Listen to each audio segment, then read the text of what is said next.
YouTube, it's Brian Phillips. Finally, Cleetus McFarland version of the Carbon Cub S2 with flaps on the DXS. So this is the ready to fly setup. We're gonna show you how we did it. We did not set it up on the programmable transmitter yet. So as you can see on switch D, we have moving flaps and they are functional, which is nice. Takes one servo, 14 gram digital, or I don't know, metal gear servo. Yep. We'll show you all the steps. Stay tuned at the end of this very video. Okay, throttle cuts off. Full disclosure, we did our setup with the same pack. 2200 3S might be depleted a little bit, not deplenished. Okay. New word. So without flaps, here we go. Take off. Ooh, beautiful. Very good, nice calm flight. We're in beginner mode. You can see by the green light on the where Cleetus would be sitting. And we're gonna land it and just show you why you want flaps, okay? So I am in safe mode. I don't know why I'm flying in safe, but I'm gonna do it. Okay, there we go. Now, not that that was an incredibly difficult landing and we didn't take a huge amount of runway.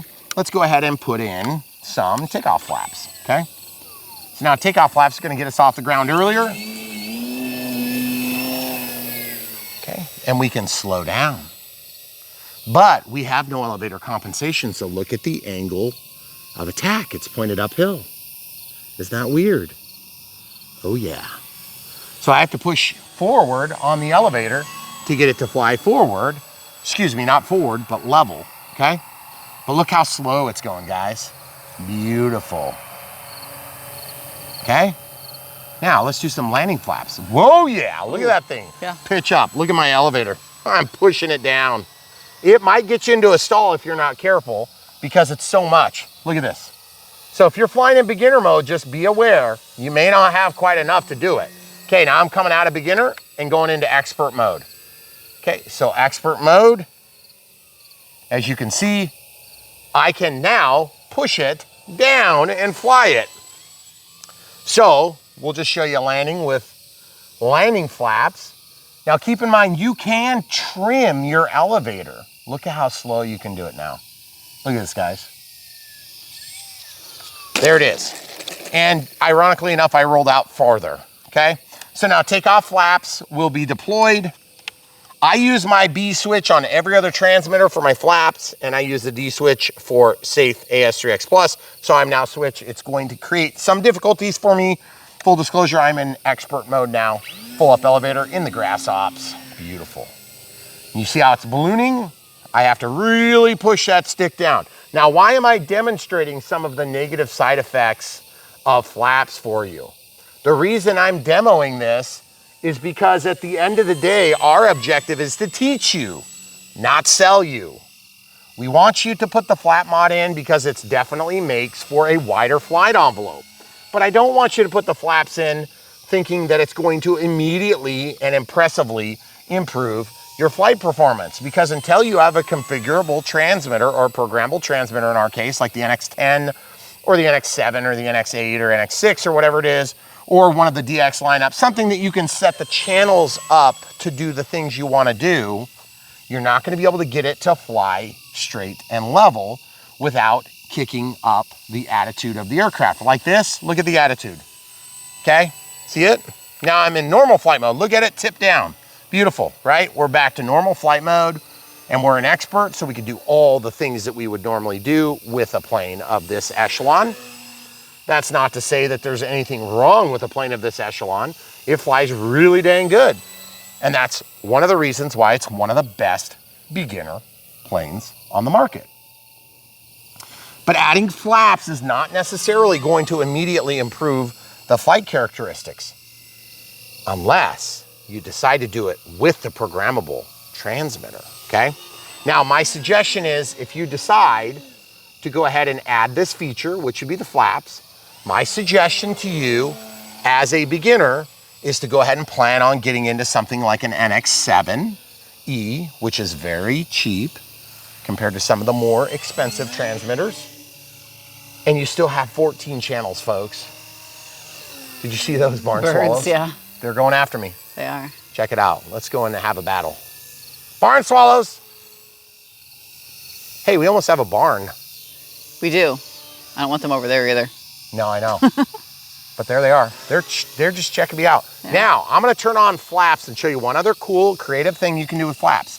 Now that it's going uphill, you can actually deploy flaps and you can give trim. I just trimmed forward all the way on my elevator. And look at it now. It's still pointed up. So you see that ballooning? That is just takeoff flaps, folks. And that is trimmed all the way. And look at where my throttle setting is. Yeah. It's crazy. Those barn swallows are freaking out though. They are. That's hilarious. Look at it. I'm in expert mode and it's just sort of going into a nice little relaxed roll. But guys, this plane, it flies so dang good. And I love carbon cubs. Even with just sort of an incidental touchdown in the grass, it doesn't seem to care at all, okay? Look at that, all the way down the runway. Inside pass. Now landing flaps, look at this. Kind of the nasty propensity to bounce. And remember, we have full down elevator trim. So now back to normal flight mode. Now it's wanting to go downhill. Awesome, gotta love it. So at the end of the day, folks, I just wanna be fully truthful with you. Flaps without a programmable transmitter are definitely manageable. They do work. They do change the parameters of flight enough to be an interesting change for you.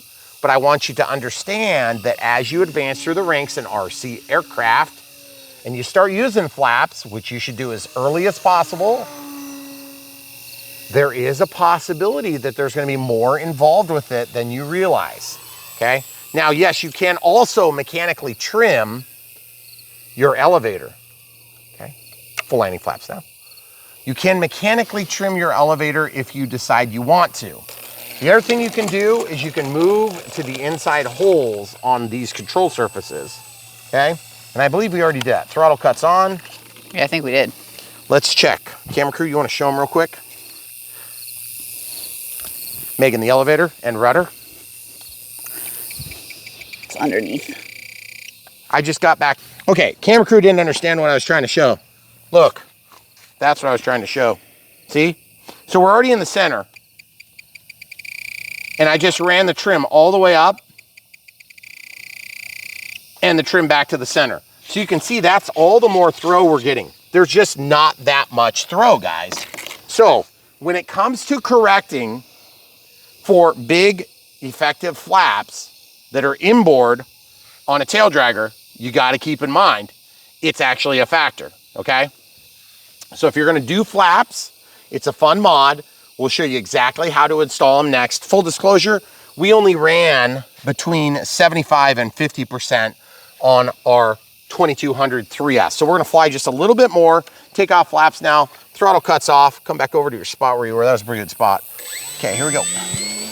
We're still in expert mode. Now I'm gonna go back to beginner. And you see when I went back to beginner, it pitched the nose back down a little bit. So in beginner mode, it's gonna limit our angles to that, okay? So look at how slow you can get this thing. It's just, it makes such a big difference when you're learning to fly to be able to fly slow, okay? But it's wonkadelic, okay? Back to expert mode now. And with the flaps on landing flaps, it's almost unflyable, in my opinion. You can do it, but my suggestion is you're gonna wanna fly in takeoff flaps generally, okay?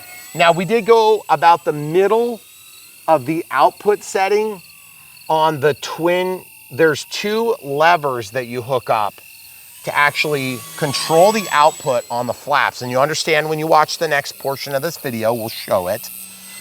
But if you were to put them all the way out at the end, you would get less output from your flaps. But I feel like that's such a waste of time. I want maximum flap deflection on a plane like this. I just want elevator correction to go along with it, okay? So when we set up our programmable transmitter, we're going to be setting up all of those features ad nauseum, right? Right. Okay. So you're going to see all the details on how to do it. It is a bit of a pain because of the way the flight controller is set up on this. And boy, oh boy, this Cleetus one disappears on the front because of that black nose. Wish you had like a white prop or something so you could see it a little easier at night. But what a great flying plane. It's very easy to fly. You can fly it nice and slow. And even without flaps, it's still very fun. And it is very easy to land, guys. Landing aid sensor goes in the bottom if you want it. I have never used one. I don't think you need it. My suggestion is get used to aids like AS3X and Safe when you're brand new, because that can be carried from model to model to model to model, and you can get used to the way that they behave and work. And so then you're not dependent on a landing aid sensor, even though there is, or a landing assist sensor or whatever they call it. Yeah. They have those sensors in the Habu if you like EDF jets. And I can tell you this with some level of certainty, this plane is similarly easy to fly as the Habu in the 70 millimeter STS, Safe Trainer, Sport Safe Trainer, something like that. Sport trainer with safe. Yeah, that's what it stands for. But if you can handle just getting a programmable transmitter on this plane, then you can go into the 50 millimeter Habu, save a lot of money on that, use the same exact battery you're using on this, and have almost as good a flight experience, because the 50 millimeter Habu is great. And I really like it. Now, of course, you have the 80 millimeter Habu that's crazy and super fast and a little bit more refined, more similar to what we used to have years ago in the Habu that was more of a fast jet. Now we've gotten into more of a trainer setup with a real thick wing cord, and you can go super slow. So there's lots of next steps for you as you advance through the ranks. And the Carbon Cub S2 is a great place to be if you're brand new to the hobby or you're just learning to fly, okay? So if you're following along at home, and I know you are, this is Brian Phillips RC, the camera crew is behind the camera. She's my wife of many years. We've been doing this for about 10 years. And yes, we have done this plane a few times. So if you're seeing it and it seems familiar, that's because the Carbon Cub S2 that we did in the yellow and white livery, we did that quite a bit ago, and there's hundreds and thousands of views on that particular video series. So if you've seen it, and now you're just finally getting ready to pull the trigger, look at the video description below, follow the links. You'll help support Brian Phillips RC. If we gave you a little bit of support, that's a great way to give us a high five or a thank you or a pat on the back, however you want to look at that, because then these guys pay us small commissions on the sale of that product, okay? Doesn't cost you a penny more, but we make a small commission on it, and that's how we fund our channel and the different extravagant things you see us doing, like building gigantic buildings over there. Well, we'll need to keep doing this for another 30 years, but yeah, still, right. It'll help. It'll help offset some of the financial bleeding. Yeah. But at the end of the day, beautiful plane, really fun. We'll show you exactly how, step by step, to set this thing up to and including, we also have a link for the flap servo that we used down below. We'll link to the glue we used and an alternative China glue. We'll probably link to both. And then we're also going to show you at some point how to do the programmable transmitter so you can really squeeze the full life out of it. But on this particular video, it's just going to be the DXS in the ready to fly setup, so that you guys that are getting it as a ready to fly setup will be able to follow these steps, okay? Now keep in mind, those people that are installing the flaps and you want to see the programmable setup, you can go back, but we were using a DX18 full disclosure, the DX18 Gen 1, I believe. So now we're going to be using either the NX10 or we're going to be using the NX7E. Yeah. So we can show you on a more current released transmitter. Yes. Okay. So if you don't see that yet, it might not be released yet. Okay. Now also, if you're ever looking for something, you can't find it on Brian Phillips here on YouTube, Brian Phillips RC on YouTube, go to brianphillipsrc.com. That's our website and domain. You can also type bprc.me and hit enter. That'll take you to the same place. It's our short link. You can find this particular plane, and there will be a link there to buy or shop. And then there's a link to watch the playlist. Yes. That playlist takes you right back to YouTube, where you can view all the playlist videos for that particular plane. And the thing that's really cool is you can sort by type.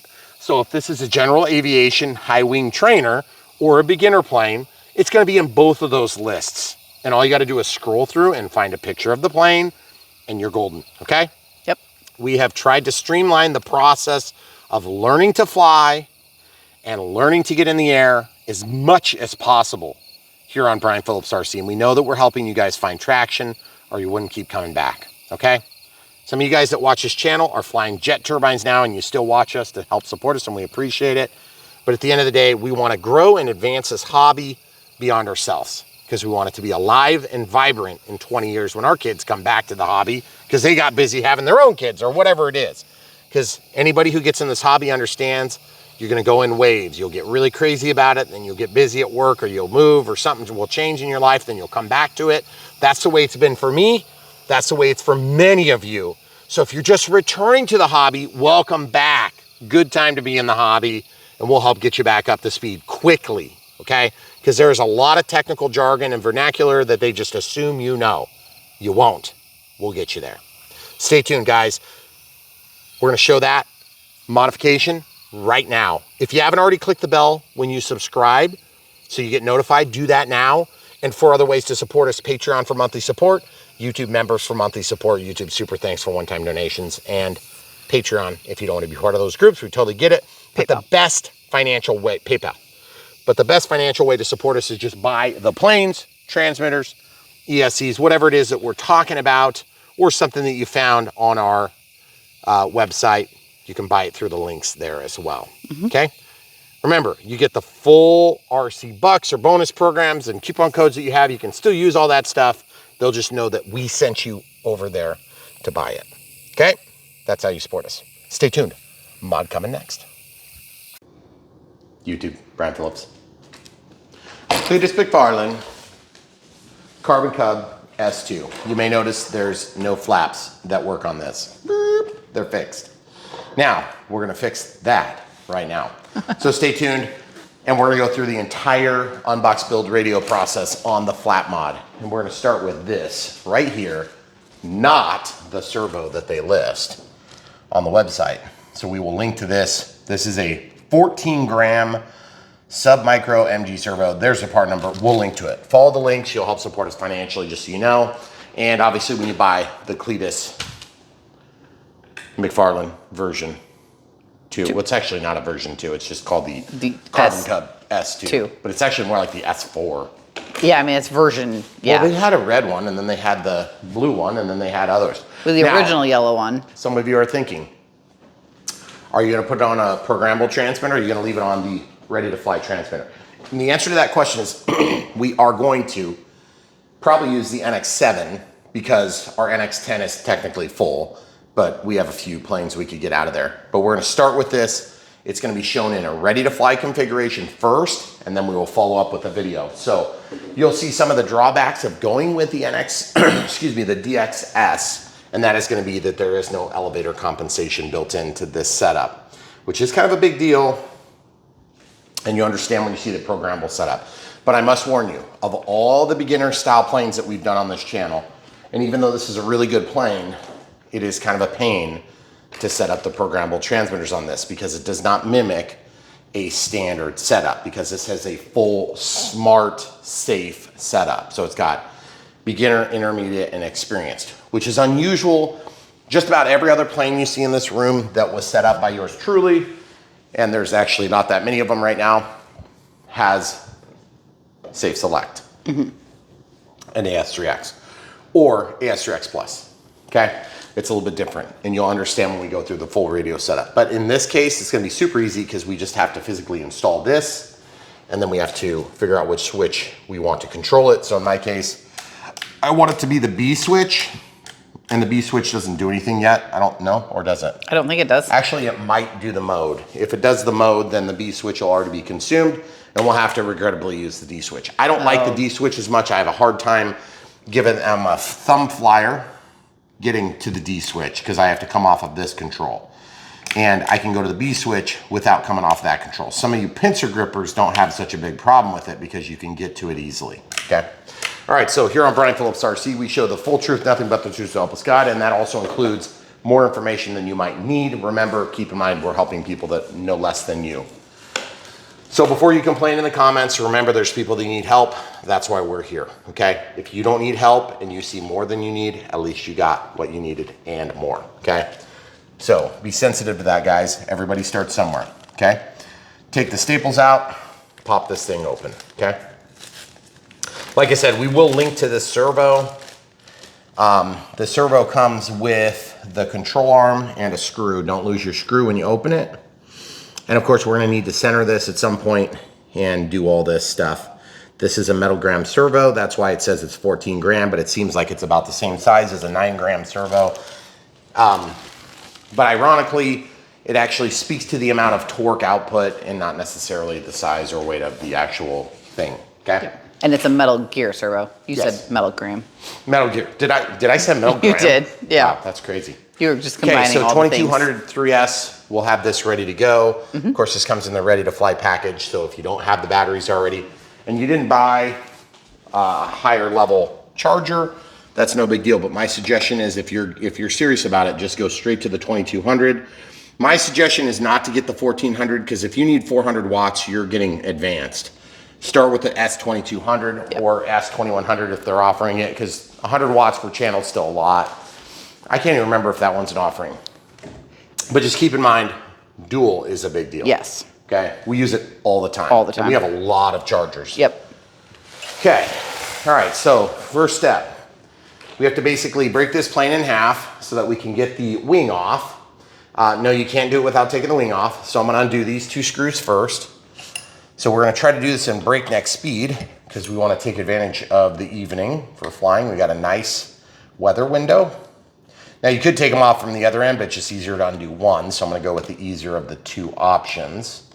Now, full disclosure, if you wanna see how to do this on a not Cleetus version, it's gonna be exactly the same. We've already filmed it. We've got hundreds of thousands of views over the last 4 years on this particular mod video. And so if you're watching this and you're thinking, I swear to God, I've seen it before, you probably have. Yes. Okay, because we did film one about the Carbon Cub S2, and I'm pretty sure we did one on previous Carbon Cubs too. So we've got those 2 undone. Now we need to separate the wing. We're gonna have to eventually cut the wedges out, and we might need to do a little bit of gluing at some point. We'll show you exactly what glue we use, and we'll give you some links that you can follow if you don't know how to find it. Full disclosure, we're gonna be using China glue. So undo the screws.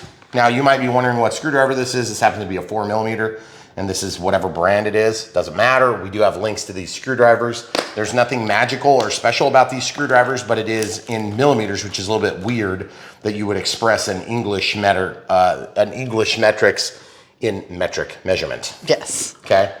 So a little bit of a misnomer there. You might want to slide that over just a little bit more for me. Thank you. So once we get these screws out, there's 4 of them. They should be relatively easy coming out, and I'm just gonna lay them in a pile, kind of in order, so that it makes it easy for us to do this build.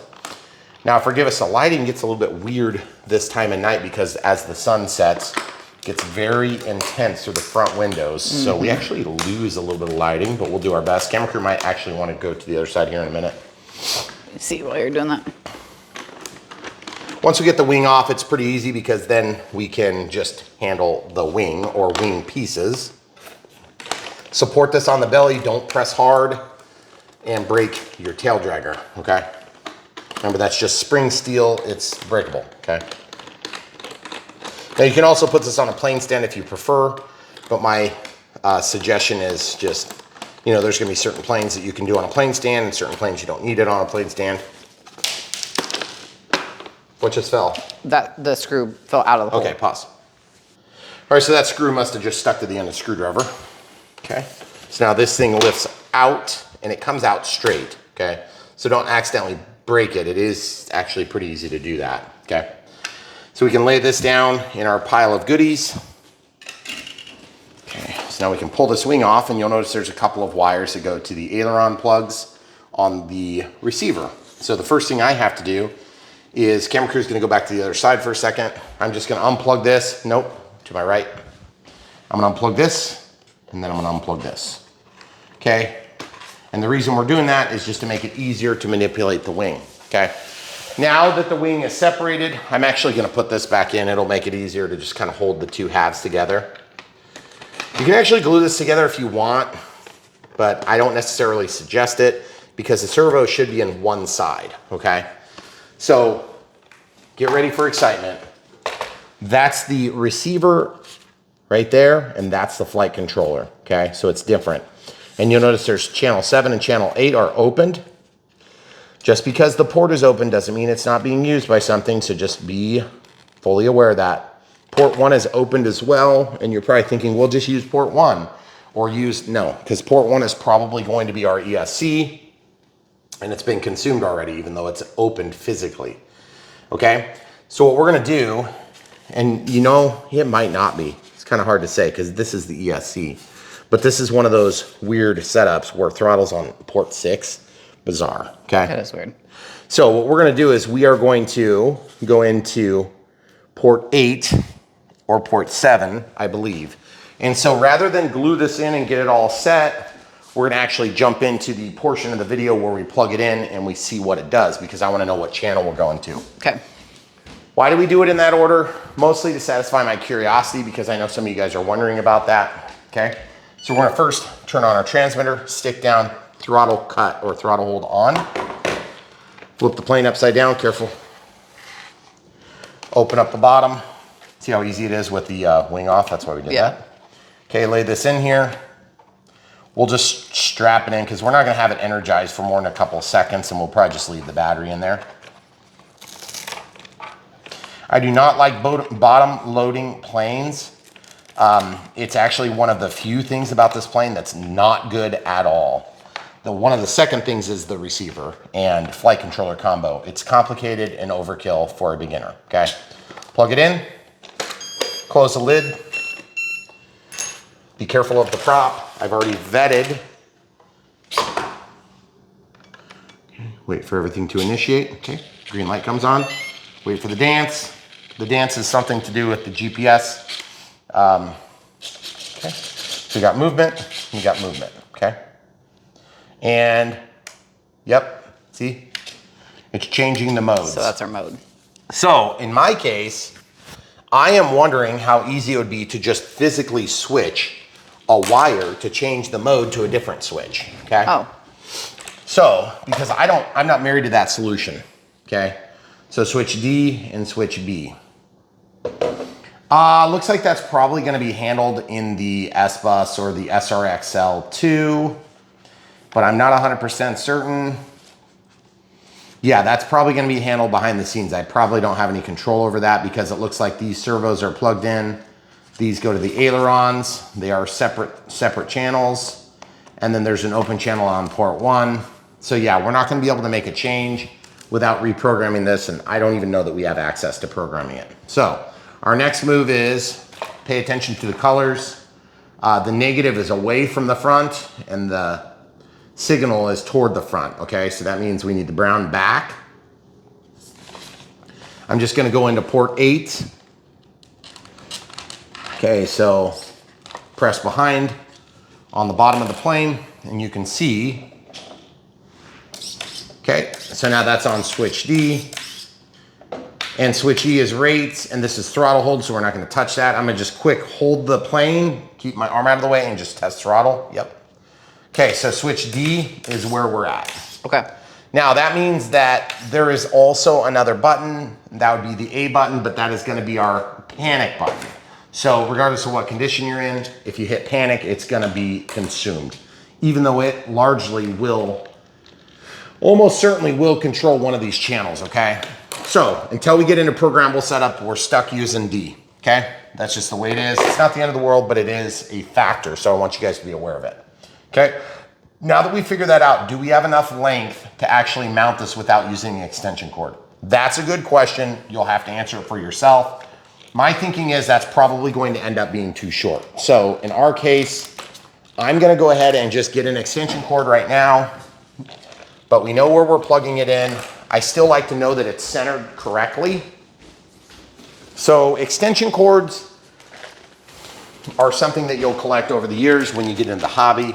If you need to order them, there are capable parts that you can order, and we will have links. I don't even know. They didn't say anything about extension cord on this, did they? I don't believe so, but I can try and find one that would be suitable. Yep, we'll have a link to it. It doesn't need to be anything super fancy. We're gonna use actually a pretty short one. kind of like what we used on. Now, the other thing that's really a good way to get an extension cord if you don't have access to one, use a Y cable that you stole out of a plane when you put in flap-ons, because that's a really popular thing to do these days. And so you'll end up with Y cables or three-way cables from time to time. Oh, it's a Y. It's a Y cable. So we'll take a quick second, come back. All right, so we found an extension cord like this. Now I have bags and bags of extension cords in the basement, but you just need a regular male to female sort of setup like this. And we're gonna use that on the receiver, and then that's gonna reach up similarly to our aileron plugs, okay? So just be careful that you get your polarity right. And it's hard to see with that blue light on, isn't it? It is. So I'm gonna put this in here and just do my very best, but I'm struggling to reach. It's kind of a bad spot for me because my finger is blocked by the foam that holds the receiver. Goodness gracious, that is awkward. Okay guys, I told you this before and I meant it. We've already done this before, so we know how the process goes. It's a pretty easy process. But as with any modification to any plane, somebody's gonna tell you it's a 5-minute project and it's really not, okay? So brown goes to brown via the extension cord. We're gonna make sure everything plugs in and still works. Okay, so that's the amount of throw that we're gonna get. So now at this point, we have to make decisions on how this is all going to work. There is a piece that we have to get, and I'm just realizing we didn't get it. So we're gonna have to get that in a second. And then this servo is gonna mount here, okay? See, it's just awkward. But you know which way it goes, so it's gonna be forced to mount that way. So that means we gotta get the control, pull that off, please. Just straight, okay.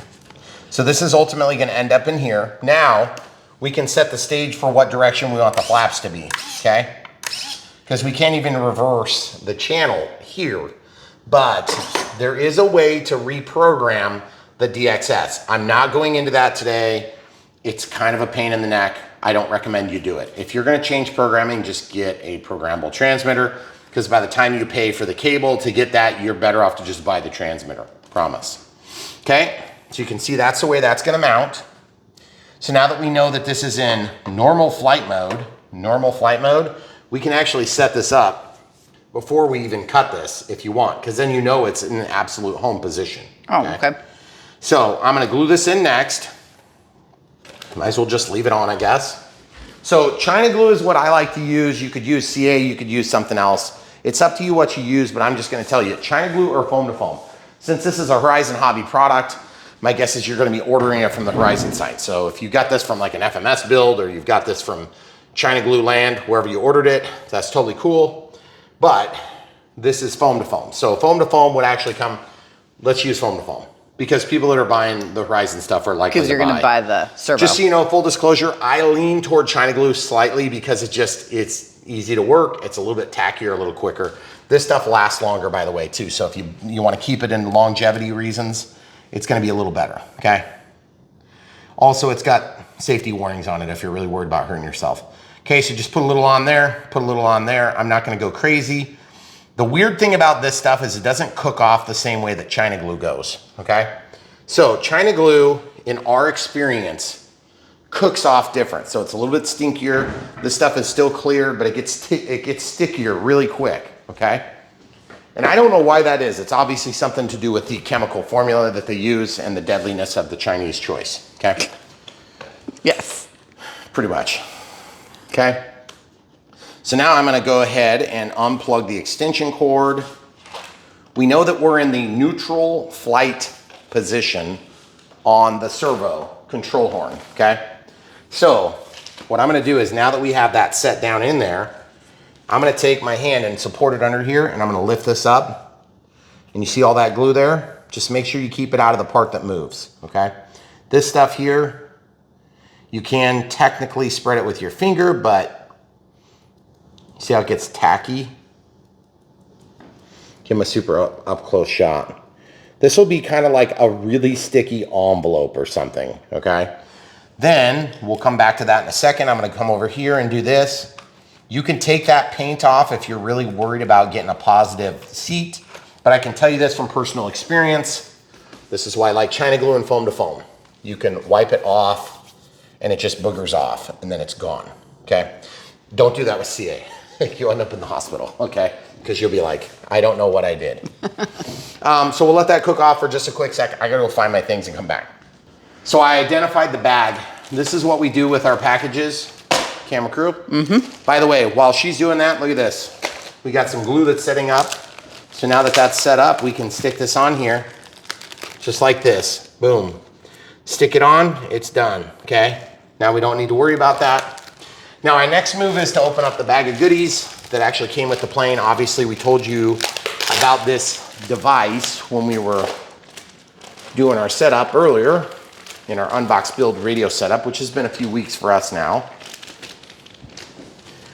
Got some float hardware, got a different prop, spare prop. I'm just gonna reach in here and grab this doohickey right here. Oh, that's right. Okay, so that's the thing we're gonna need. So if you wanna show the people a close up of that, please, while I get this laid down. So folks, if you don't save everything from your plane, you'll have to order one of those.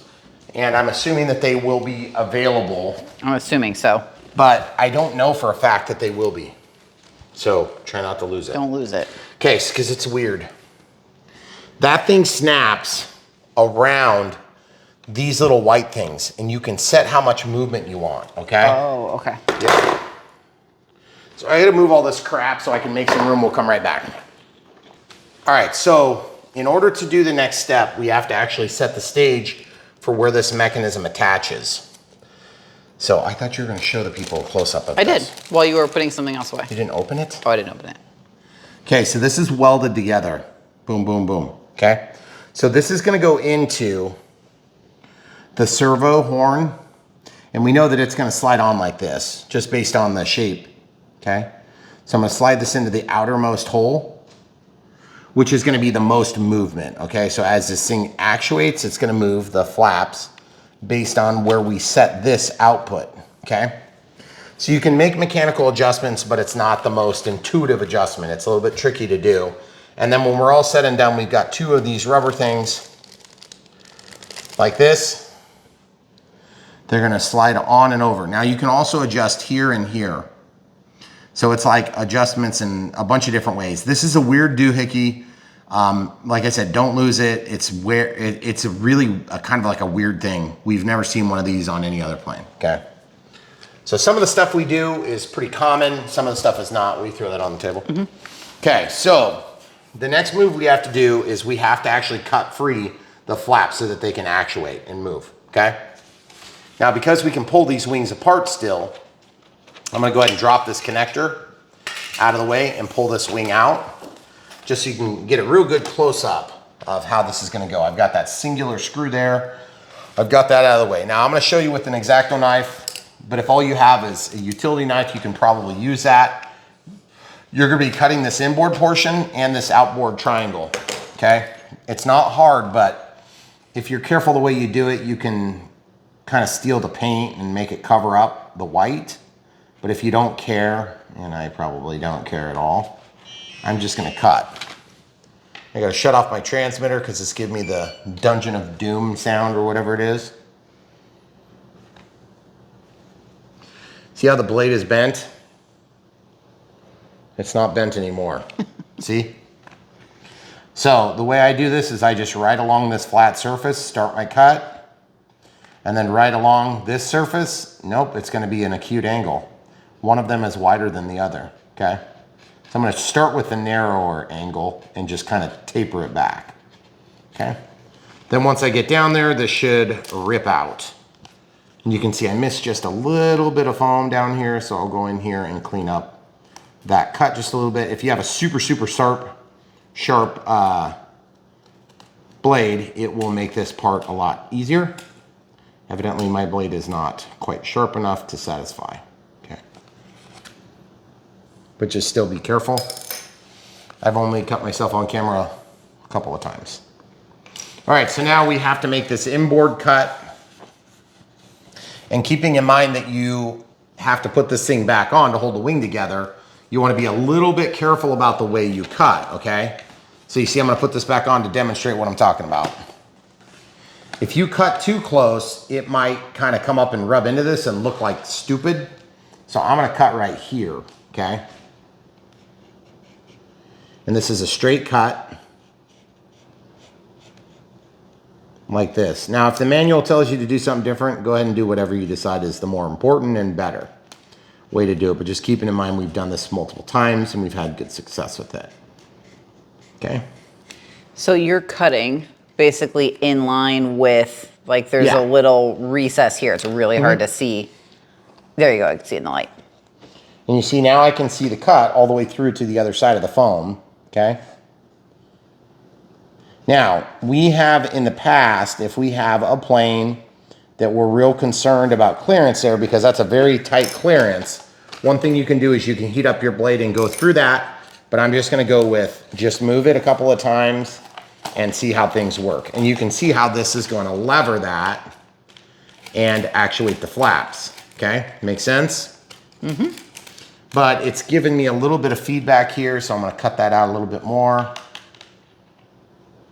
So I'm just using the sharp edge, but I don't want to dive all the way through to the front of the wing, but you see how the body of the X-Acto knife is getting in the way, so I may have to pull the blade out and get in here. See how I can put the blade flat now? Mm-hmm. That's what I'm trying to do, just so I can get in there and slice and dice that little tiny, teensy bit. Okay. And remember, this is foam, so you can do it as perfect or as imperfect as you want.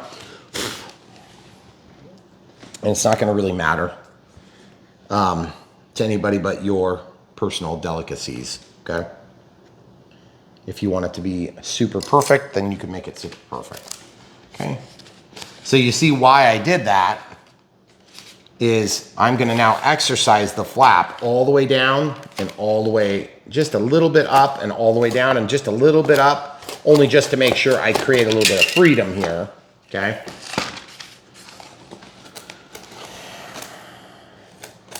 Yep, that'll be a good angle. Because you see how it's cut at a slight angle this way? That was just an error on my part. But your flaps are gonna go down and not up. But I like moving them both ways to break in this hinge just a little bit better, okay? So that one's ready to hook back on. Now we'll do the exact same process on this side. Keeping in mind I've got all my crap in the way, so I gotta move it each time. Now this process is not super hard. You wanna put that on the table when you get a quick sec. Mm-hmm. And it's pretty easy to do this, but it's still, you know, if you're brand new to the hobby, if you're brand new to the hobby, this might be a little bit intimidating. So if you don't feel like, you know, you're sure you can do it, just remember, you're cutting foam. It's not particularly difficult to cut foam, but just be careful how far you cut. And if you're not sure how far to cut, take and put some tape on there or take a marker and mark away from the blade, and then you'll know how far you want to plunge that knife in, okay? So just like that. The other thing you can do is you can try to use this knife and, you know, just a regular utility knife, but my guess is it's probably not going to be super sharp. But I'll show you you know, you can technically do it. But I'm gonna go ahead and just cut a shallow cut with that, and then I'm gonna follow up with the X-Acto knife, because the X-Acto knife is quite a little bit sharper. Okay, now I'm pushing so it rolls the wing, and that way, okay. Okay, so I cut that all the way through now. Now I've just got this little bit that needs to be cleaned up. And so we'll just peel that out. And so guys, here on Brian Phillips RC, we show the full truth, nothing but the truth, so help us God. And that includes showing the entire experience. Sometimes things are a little bit frustrating. Sometimes they're easy. Sometimes they're actually fun. But for us, building these planes is just part of the deal. Like, we got to build them to show them flying, right? So we're like, well, we're at least going to teach people what we can teach them by flying them. Yep. And building them, okay? So if you like the content and you like long format, just remember YouTube is less excited about long format, even though they sell more ad revenue. I don't quite understand why they complain about it and they push short so much, because there's not a lot of people on YouTube that are you know, killing it with shorts. There are people, just not us people. No. Okay, so there you go. So that's been moved a few times. We've exercised it. So now that is done. So at this point, we should be done with the X-Acto knife. We'll take a second to clean up and come right back. All right, so now the next step is we have to actually mechanically attach this. And this is a little bit tricky. And for that reason, I kind of wish they did a different mechanism on this particular plane, because I've done a lot of flaps on a lot of planes that weren't supposed to have them. And this one is not the easiest step, okay? So I've got this here, and I've got this here, and I've got the transmitter ready. It's not plugged in. We should have got a super long extension cord so we could just leave it way off of the plane. But I'm gonna slide this through all the way back to the home position, and then I'm gonna actually reassemble it from the bottom, okay? Now remember, this is gonna be one of those what came first, the chicken or the egg moments, because it takes a second to figure out where everything is gonna be placed, but you gotta make adjustments at some point too, okay? Remember, this thing, you want that side over there, and you want the far one to go over there, okay? And it's gonna make sense because right now we're in our normal flight mode. So normal flight mode, we want these to be relatively even. This one needs to come out a little bit, so I'm gonna just turn it. There's 1, there's 2, there's 3, there's 4, there's 5. So they look pretty dang even. Okay, then these we want to be even too. So these can be adjusted up or down. If you go down further, it will move the flap surface slightly further, okay? So I wanna go in quite a bit. So 1, 2, 3, 4. I'm just gonna try to turn them both. You see what I'm doing? I'm just doing this. Yep. Okay, go from above, please. You guys see? As I do that, it's very hard to see in the video, but it's turning them in. Now, when you have a lever like this, there's more mechanical advantage out here, so you can actually overdrive your servo, meaning you don't have enough strength to actually do it, okay? So we're just gonna keep doing this until we're down like maybe half shaft.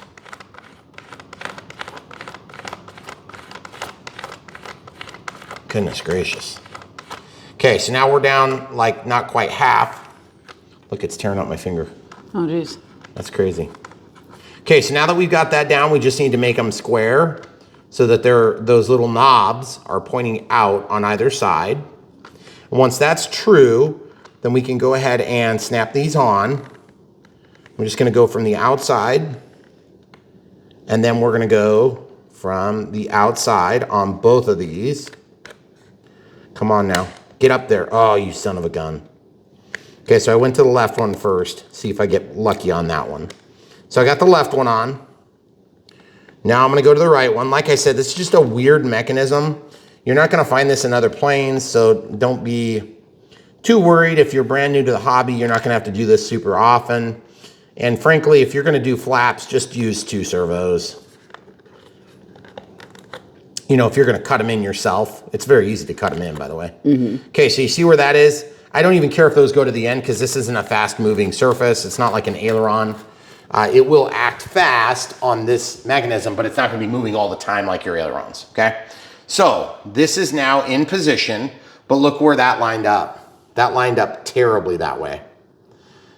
My guess is that needs to actually go the other way. See? The whole mechanism, the whole Or metal. I can put it like this and then lengthen one and shorten the other.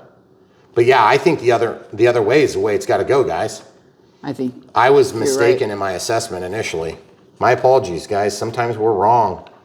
So now that we've showed you how to do it wrong, we'll show you how to do it right and why. But you guys see what's happening? It's kicking it over to this side. Yep. So view it from above so they can see. If this was on the other way, it would line up about perfect, okay? So sometimes you just, I bet we did that in the other one too. Okay, so I'm gonna pop this off one side at a time. And then once it's off of there, we can just literally flip it upside down. And we have to also do this. Take this off.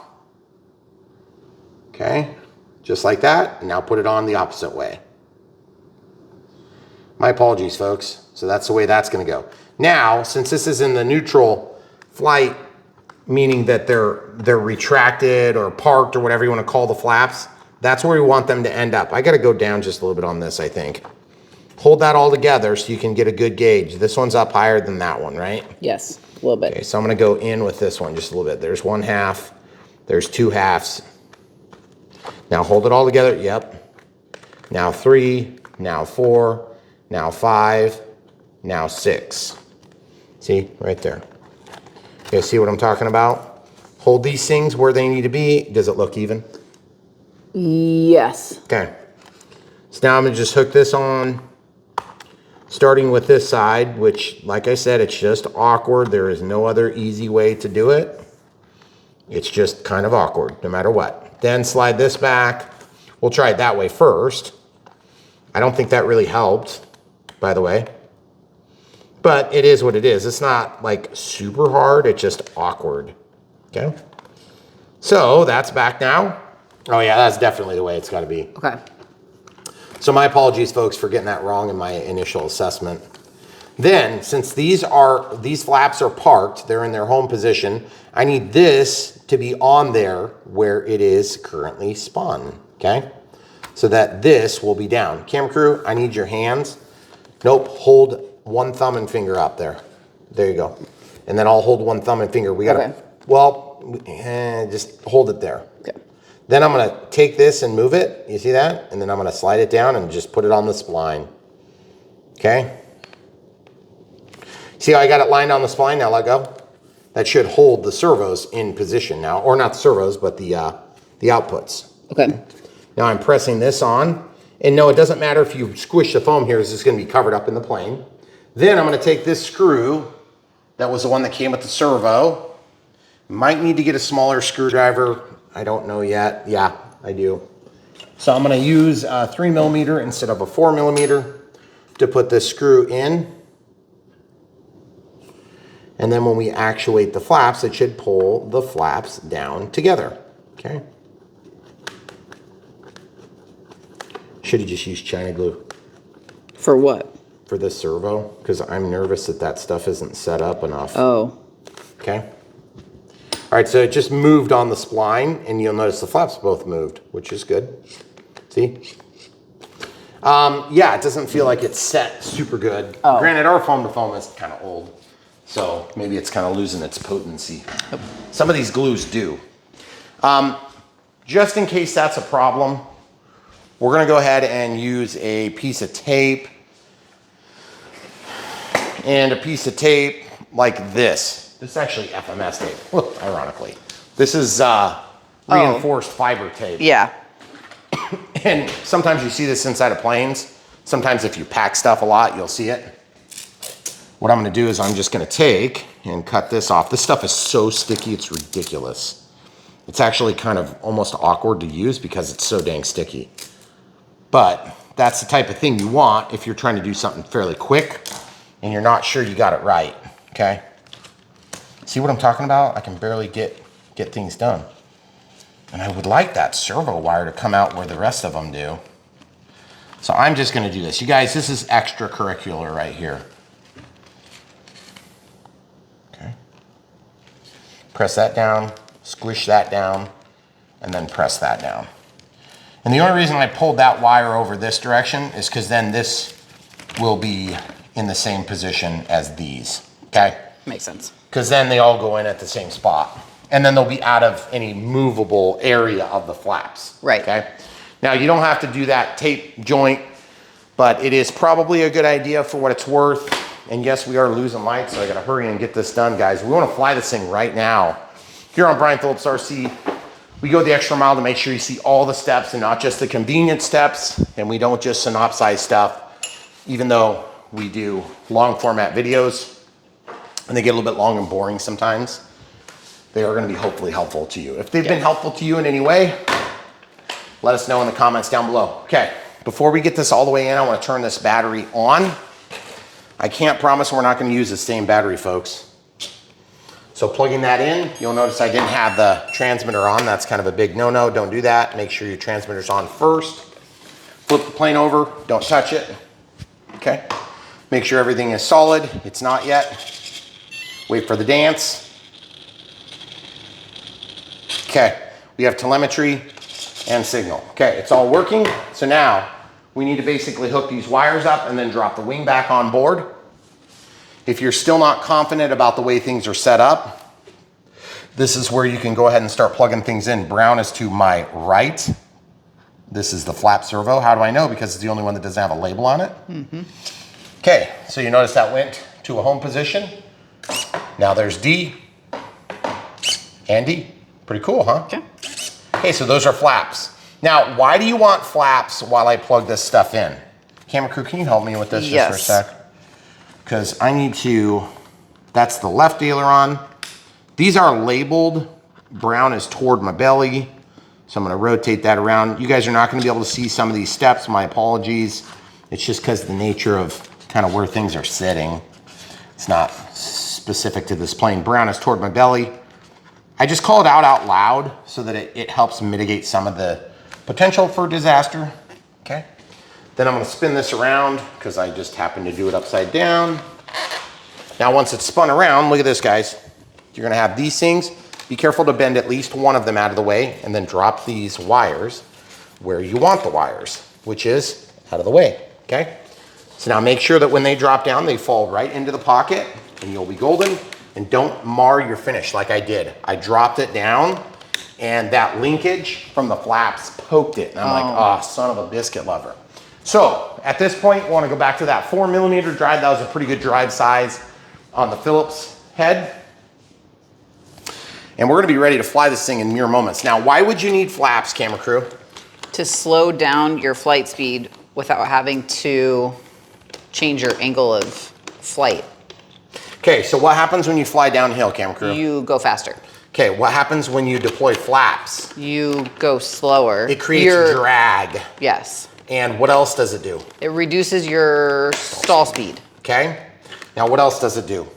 It makes it so that you can look down at the runway to see where you're landing without going faster. So in a real plane, when you deploy flaps, it changes your angle of attack. Or it changes your angle, the perceived angle of incidence on the wing. So if you took this wing and you mounted it like that, the plane would fly like this. If you took the wing and mounted it like this, it would fly uphill more, okay?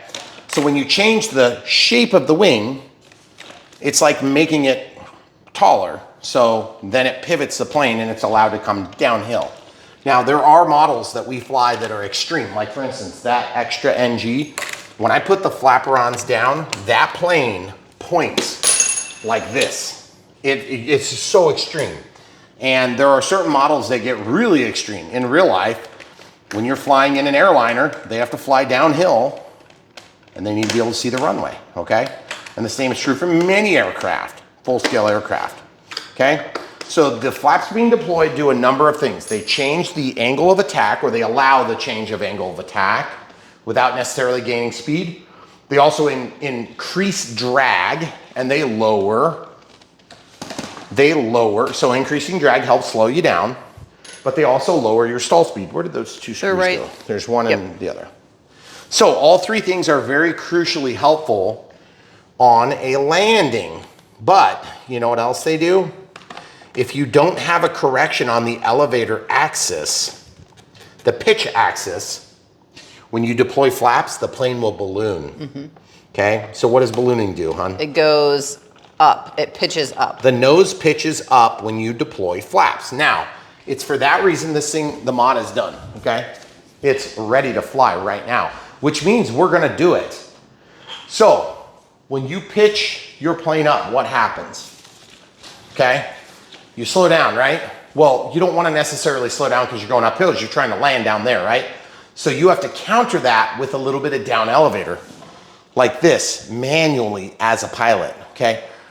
There's two reasons that's a big deal on a full safe equipped plane. One, you don't have near as much authority over that control surface as you would in expert mode. See, that's expert, that's beginner. Look at that. So pointing it downhill is tough. So when you're in safe, it's gonna limit your bank angles, sure. But if you're in intermediate or you're in advanced modes, which show them the light, please. If you're in beginner, you're gonna be very limited, but it's also gonna limit you from going and overshooting upward into a stall. But you're gonna also have to add a little throttle. So there's a lot of things you have to do to add flaps to have a great flight performance, but namely, you gotta keep flying level. So that means usually you slow down. So when you slow down, it will counter the ballooning that you would otherwise experience. So you balloon if you keep your throttle where it was and you keep your attitude where it was. So takeoff flaps, or half flaps they call it sometimes, and landing flaps. Landing flaps are all the way down.